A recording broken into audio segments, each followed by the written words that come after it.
Bien, amigos. Tú hablabas ahorita sobre los equipamientos de una persona que está manejando alimentos. Un lavamano es más importante que todo eso, ¿eh?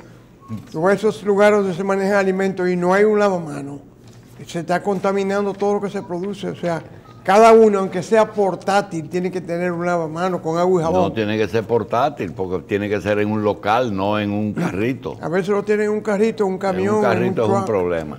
Señores, en la administración pública hay dos posiciones que tienen que ser muy bien pensadas por un presidente de la República, que son las personas que están cerca de él y que despachan con él a diario.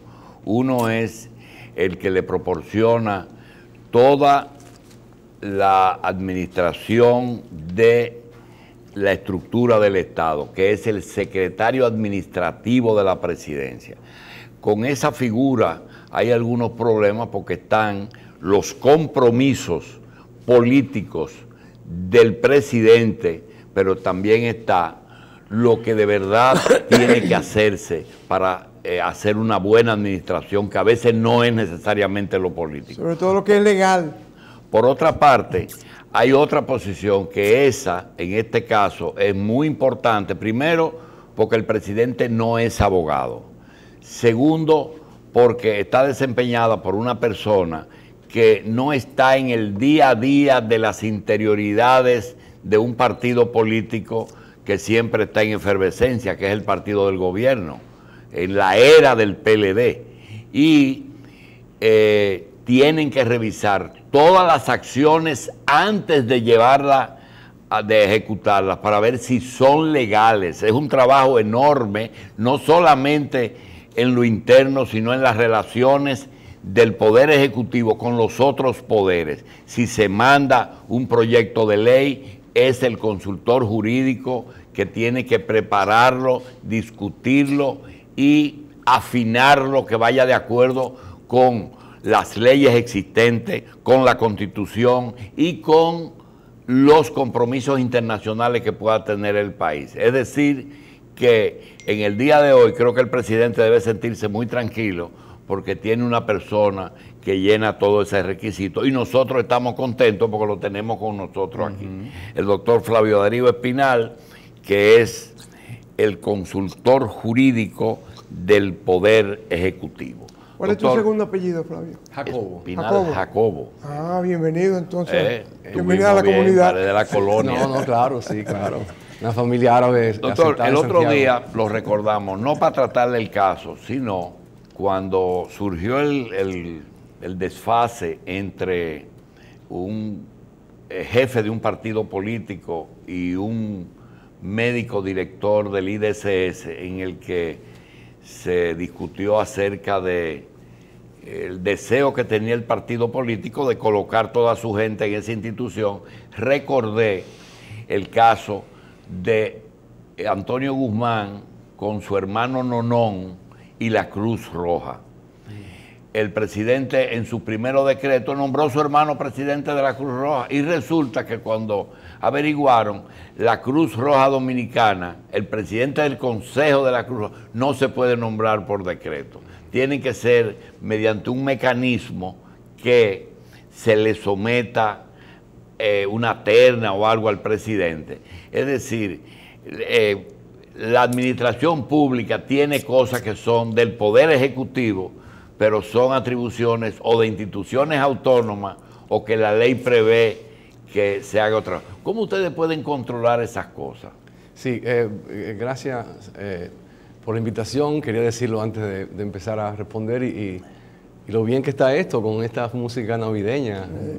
Una chulería. ¿Verdad? Creando energía positiva.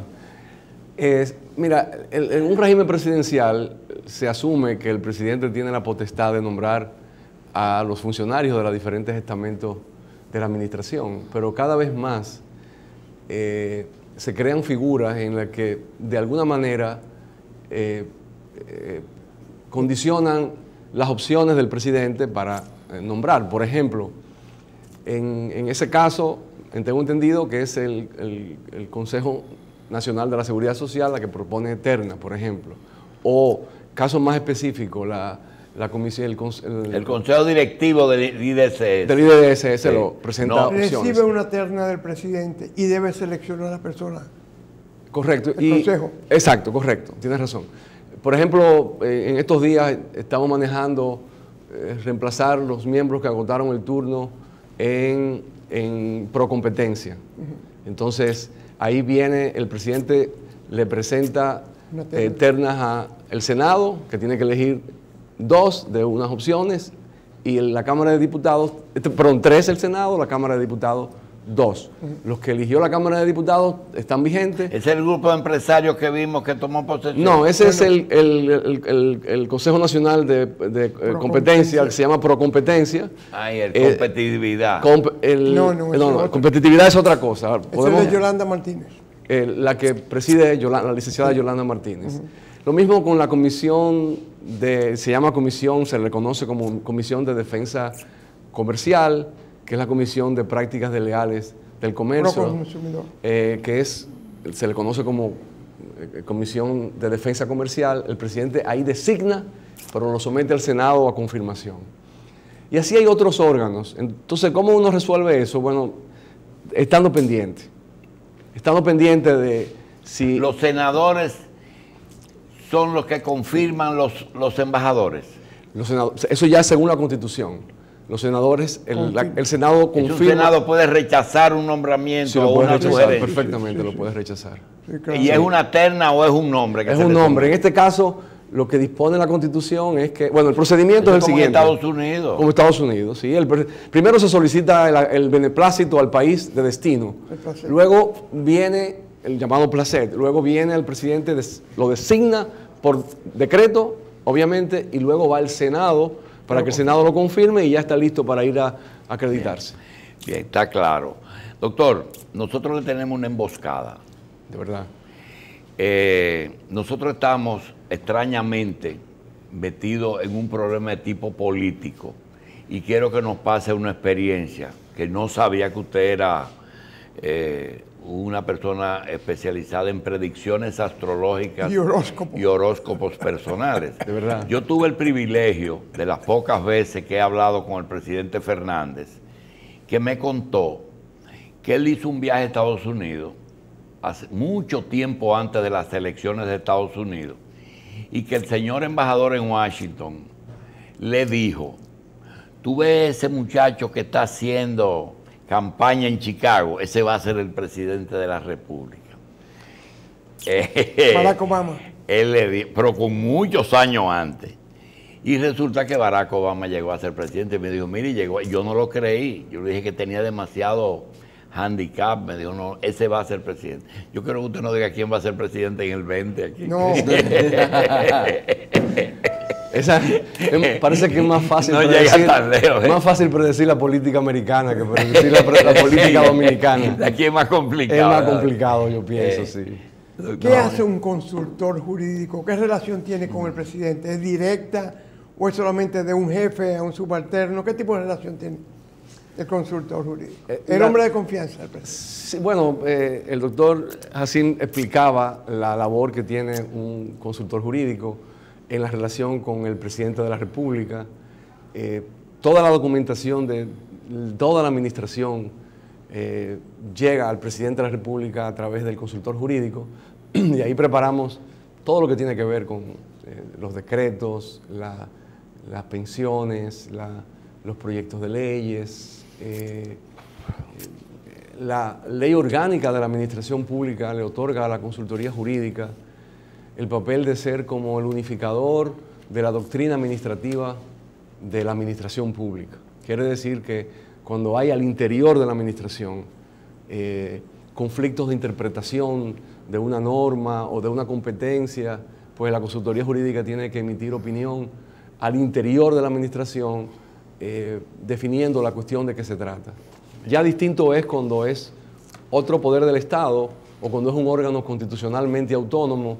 Ya ahí no podemos fijar el criterio último, pero cuando se trata de instituciones al interior de la administración, pues sí, la consultoría jurídica genera la opinión jurídica, la opinión legal. Hay una situación muy delicada aquí, pero uno no sabe cómo se actúa legalmente, porque uno no es abogado ni es constitucionalista.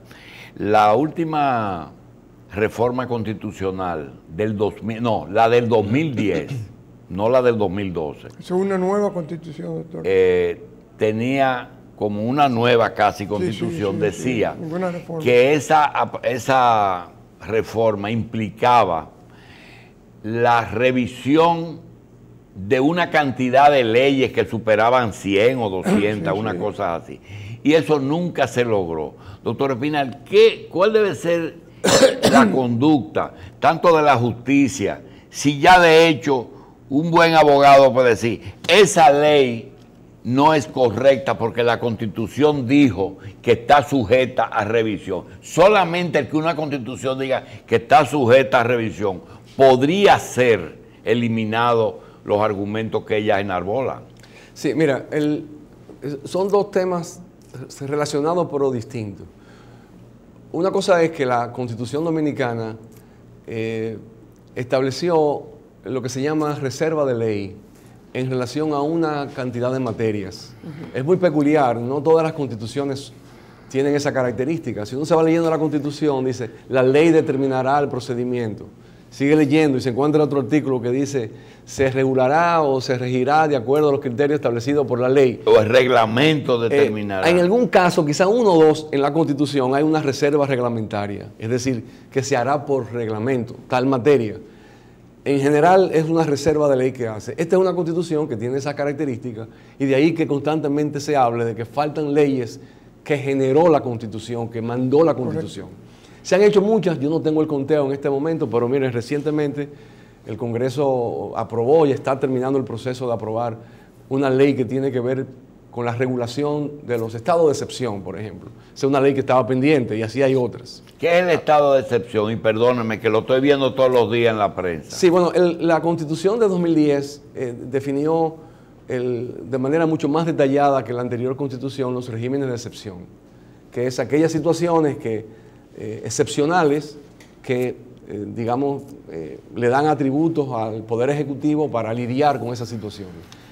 Hay tres tipos, en el caso de defensa nacional, o sea, en caso que el país haya sido atacado, en caso de conmoción interior, que se pierde el orden público, que haya situaciones, digamos, incontrolables de violencia, y casos de calamidad pública extrema. Entonces hay que regular un procedimiento para concretizar lo que dice la Constitución. Eso es estado de excepción. Creo que en estos días el senador Félix Bautista introdujo cierta modificación en el estado de excepción. Ellos están discutiendo, como les decía, tengo entendido que ya completaron, la ley que va a regular el procedimiento relativo a los estados de excepción. Ahora, el otro tema que está relacionado con esto es si una ley se hizo inconstitucional porque entró en vigencia una nueva Constitución. Eso es lo que se llama una inconstitucionalidad sobrevenida. Es decir, la ley era constitucional bajo la anterior Constitución y sobrevino una inconstitucionalidad porque entró otra Constitución. Ahora, ¿qué es lo que ocurre? Las leyes se presumen constitucionales, hay una presunción de constitucionalidad porque emanan de los órganos democráticos. La inconstitucionalidad no es automática, tiene que ser pronunciada. Y le corresponde al Tribunal Constitucional pronunciar esa inconstitucionalidad. Y se han dado casos, o sea, inconstitucionalidad sobrevenida. Antes era constitucional, luego de la nueva Constitución se hizo inconstitucional. O sea, son dos temas relacionados pero distintos. ¿Alguien alguna vez dijo, hagan ustedes las leyes y yo hago el reglamento, que es el que le da definición a la ley misma?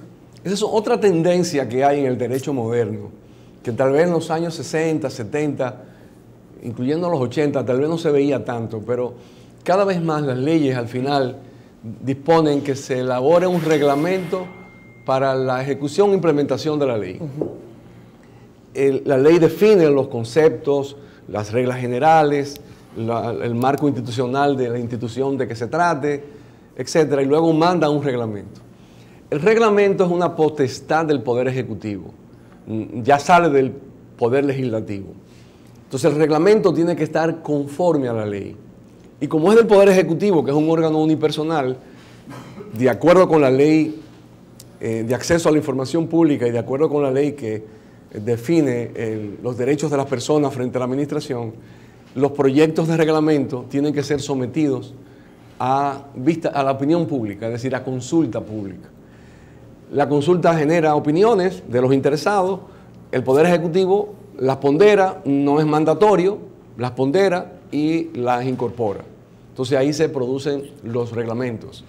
Que lo firma el presidente. Lo firma el presidente. Y ahí me siento como si estuviera en una conversación en la universidad, pero hay dos tipos de reglamentos.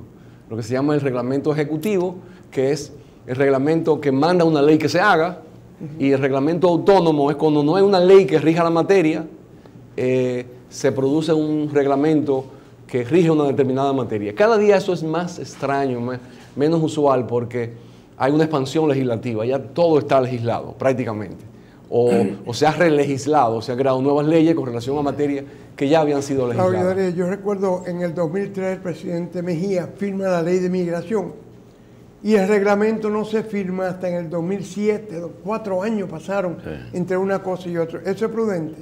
Eso es correcto. La ley la firmó el 15 de agosto del 2004 y pasaron, si no me equivoco, 3 años. 9 años. Fue en el 2009 creo que pasó el reglamento. 2007 o 2009. Sí. Y sí, ciertamente se duró mucho tiempo, habían diferentes criterios y posiciones alrededor de eso. Eventualmente se aprobó el reglamento de la ley de migración. Por ahí está un ejemplo claro de una ley y luego viene el reglamento que lo hace el Poder Ejecutivo. Hay una situación que lo resuelve a veces una coletilla que le ponen a los decretos y a las leyes que dice cualquier decreto, cualquier resolución, cualquier reglamento anterior a este decreto o a esta ley, que si tiene conflicto con ella queda eliminado.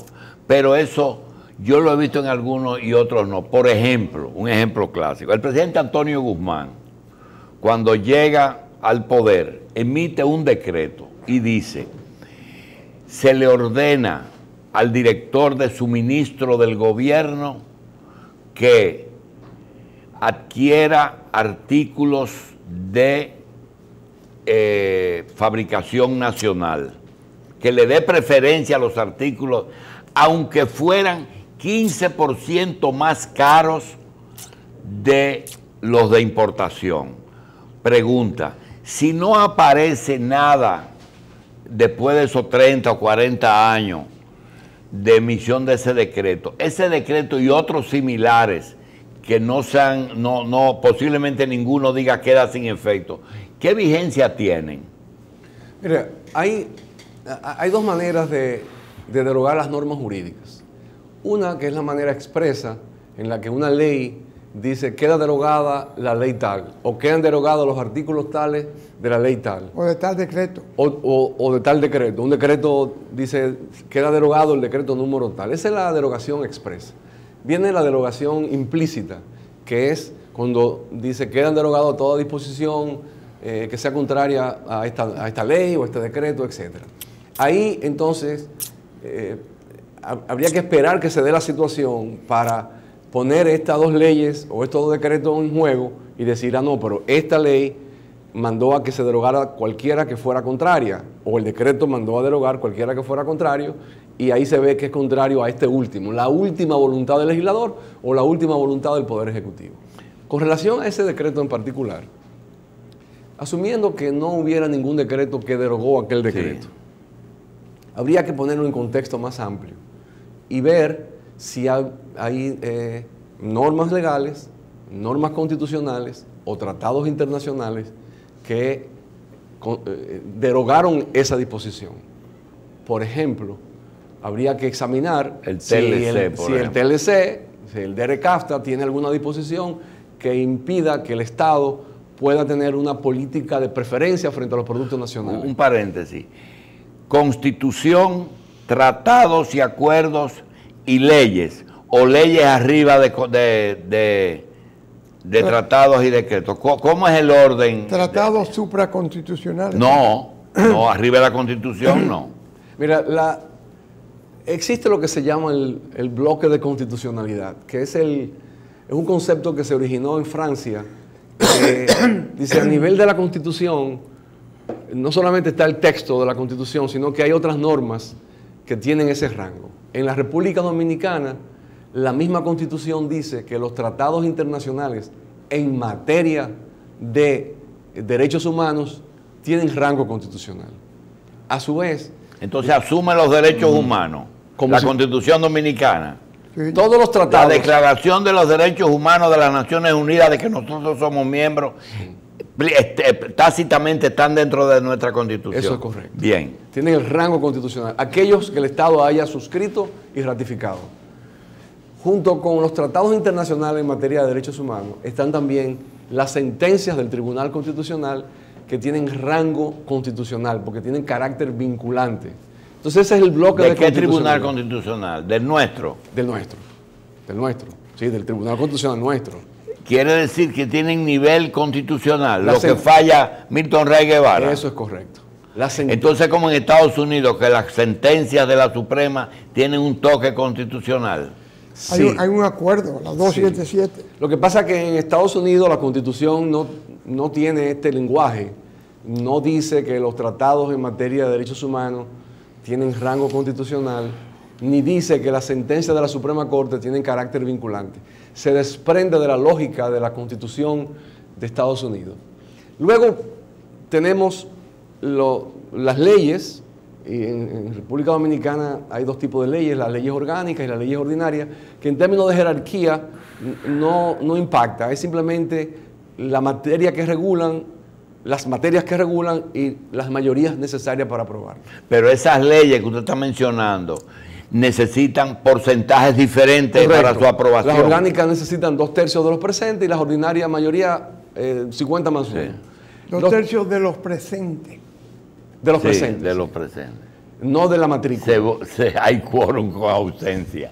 Claro. Sí, entonces vienen los tratados internacionales que no tienen que ver con derechos humanos. Esos tratados, hay una discusión doctrinal, que si están por encima de la ley, que si están por debajo de la ley. Esos están por debajo de la Constitución seguro, porque la propia Constitución establece lo que se llama un control preventivo de la constitucionalidad de los tratados internacionales. Eso incluye el DR-CAFTA. El DR-CAFTA lo incluye, pero ya el DR-CAFTA entró en vigencia antes de la Constitución del 2010. Lo que ha dicho la Suprema Corte de Justicia, que si una ley ordinaria y una ley y un tratado internacional que no tenga que ver con derechos humanos entran en conflicto, debe haber un trato preferencial, una aplicación preferente del tratado. Por la Constitución. No, si la Constitución está por encima de ellos. Por la ley. Por el tratado, un trato preferente, porque es una manera de evitar que la República Dominicana evada sus compromisos internacionales por vía de una ley ordinaria. Entonces ese es más o menos el cuadro normativo de jerarquía de las normas jurídicas. Flavio, cada vez que un presidente, un ministro sale del país y se sienta con otro ministro, otro presidente y firman un acuerdo de lo que sea, vamos a jugar pelota de noche, ¿eso tiene que ir al Congreso necesariamente para ratificarlo o aprobarlo, o sencillamente se queda en el aire al mejor juicio de los presidentes que firmaron? No, si es un tratado internacional y genera obligaciones internacionales al Estado Dominicano, primero ese funcionario debe estar dotado del poder, la autorización del Poder Ejecutivo. Luego va al Tribunal Constitucional para que haga un control preventivo de la constitucionalidad de ese tratado, lo devuelve al Ejecutivo y el Ejecutivo entonces lo manda al Congreso, a las dos cámaras. En este caso, en República Dominicana tenemos el modelo de que son las dos cámaras del Congreso las que aprueban. Dos ejemplos de lo que pregunta el doctor. ¿Puede un presidente de la República declararle una guerra a otro país sin ir al Congreso? ¿O debe ir al Congreso una declaración de guerra? No lo puede hacer unilateralmente. Tiene que ir al Congreso. La Constitución llega tan lejos que incluso para enviar tropas dominicanas al extranjero, tiene que hacerlo, primero tiene que hacerlo, si no hay el marco de un acuerdo con el otro Estado, tiene que someterlo a la aprobación del Senado, tiene que ser solo en misión de paz y tiene que ser también en misión en el marco de una acción Entonces, ¿qué es posible que los internacional. soldados en Irak no hayan sido legales? Bueno, de ahí fue que salió la controversia. En ese momento no había una disposición constitucional de ese tipo. Después Por tanto, que surge. luego que vino el 2010 se dio esa discusión. Yo fui parte de esa discusión y lo menciono solamente porque recuerdo que eso se trajo a colación. Discutó. Ahora, ¿qué pasa? La Constitución plantea que nuestras Fuerzas Armadas son defensivas. O sea, nosotros nos podemos defender frente a un ataque, pero la vocación de nuestras Fuerzas Armadas por mandato constitucional es que son defensivas, que no están llamadas a declarar la guerra a nadie. Somos un país que nos hemos definido constitucionalmente como un país pacífico. Doctor, y en el caso, por ejemplo, de una misión que viene aquí en misión de paz, un grupo de médicos, pero son militares, que establecen un campamento en una población dominicana y vienen a médicos militares de Estados Unidos o militares norteamericanos que están apostados en Haití, haciendo una labor de paz en Haití, y que vienen aquí vienen a un hotel, o vienen a pasarse 2 semanas, o vienen a vivir aquí y ir de noche allá, de día allá. Si el presidente puede hacer algo, un decreto, una carta al gobierno de Estados Unidos diciendo que esas personas, en caso de violar la ley, no están sujetos a ser juzgados por tribunales dominicanos. No, hay decisiones... Sin un tratado. Hay decisiones, sin un tratado, hay decisiones del Tribunal Constitucional sobre ese aspecto. Yo que no. Tiene que haber un acuerdo entre estados para que eso se pueda materializar. O tiene que haber igual el mismo esquema de enviar, lo mismo para que vengan soldados extranjeros aquí, tiene que haber una autorización senatorial. Doctor, sabemos que el doctor William Hanna y el doctor Flavio Darío Espinal no son partidarios de que los gobernantes de República Dominicana estén mucho tiempo gobernando. Sin embargo, no es mi situación. Yo digo que lo bueno no se cambia. ¿Cuándo te dije yo eso? Esa es una conducta de vida suya muy correcta, pero yo soy incorrecta. Pero tú no tienes derecho a invocar usted es eso. reeleccionista, doctor. Y mucho menos. Doctor, usted es reeleccionista. Eso habría que discutirlo. Bien, pero déme hacer la pregunta. Perdóneme, doctor, que le puse en pero su tú cabeza. pusiste a No, Darío él no, pero él lo ha dicho, No lo ha dicho. Doctor, en el pasado. Doctor, en el caso de ahora, mire, el doctor Balaguer, el doctor Leonel Fernández, Danilo Medina, Hipólito Mejía, hay una secuencia de gobernantes que han ganado o han perdido, pero todos esos 4 gobernantes han optado por reelección. Yo le quiero hacer una pregunta. Hoy dice la prensa que la conducta del gobierno actual está siguiendo el mismo patrón de siempre. Negar, negar, negar, y frente a una exigencia popular, no nos queda otro recuerdo. Independientemente de los deseos de uno, ¿cuál es el mecanismo que en este momento reforma constitucional? Bien, se sabe que es así. Ahora, ¿cuál es el otro que dicen que hay otra vía que podría alegarse que podría irse a una reelección sin que sea una reforma? De Bolivia. Exacto. Mira, la respuesta que quiero dar sobre esto es lo siguiente, porque ya lo he dado en un par de oportunidades más. Honestamente, yo personalmente pienso que el tema de la reelección, hablar de ese tema ahora, ya sea que nos pongamos a discutir sobre aspectos procedimentales, constitucionales, o ya sea que nos pongamos a hablar sobre si el presidente se va a reelegir o no. Para mí es temprano. Ha sido una distracción. Y se le podrá, hay quien le dice no, que es el gobierno, pero yo leyendo la prensa, oyendo los comentarios, veo que hay un interés marcado de poner el tema sobre el tapete. Y una cosa lleva a la otra. Yo creo que es una distracción. El gobierno tiene una agenda pública muy amplia en una variedad de aspectos que que tiene que enfocarse en eso. Desviar la atención hacia ese otro tema yo creo que no le hace bien ni al gobierno ni le hace bien al Doctor país. Espina, nosotros tenemos elecciones en febrero, no en mayo. Ya las primeras elecciones son en febrero del 2020. Del 2020, ya, Sí. estamos en el 2017. No, pero le quiero decir que a pesar de que estamos a 3 años, ya estamos a mucho menos de 3 años. Y la oposición quiere saber si va a enfrentarse al actual mandatario o si ese problema lo tiene resuelto y ese señor no va. No, pero eso el proceso va a definir eso, Bien. cómo la oposición se va a enfrentar o no al partido de gobierno y quién va a ser el candidato del partido de gobierno.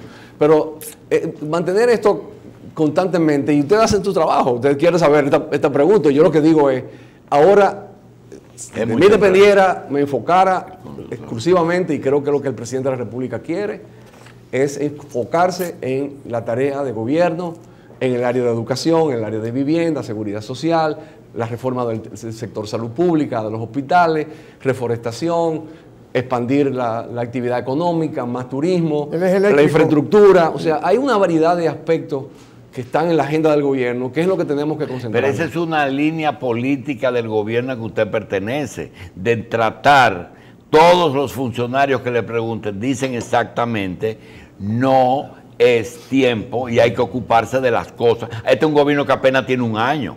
Este es un gobierno nuevo. Claro. Muy bien, lo entiendo. ¿Y el Ahora, las cosas no surgen por generación espontánea. Cuando usted ve, nadie se le ocurre en este momento preguntarle al doctor Moreno, mi amigo, cuáles son sus planes de gobierno, porque posiblemente las posibilidades de él estén más lejos que otras. Ahora, si el presidente de la República llama a su consultor y dice, mira, no quiero que se hable absolutamente de reelección, porque lo que tenemos que trabajar, hay educación, hay vivienda, hay los problemas básicos. Pero si me preguntan, ¿cuáles son las formas de que se implemente una reelección que no sea la constitución, de la reforma constitucional? No, es que repito el punto.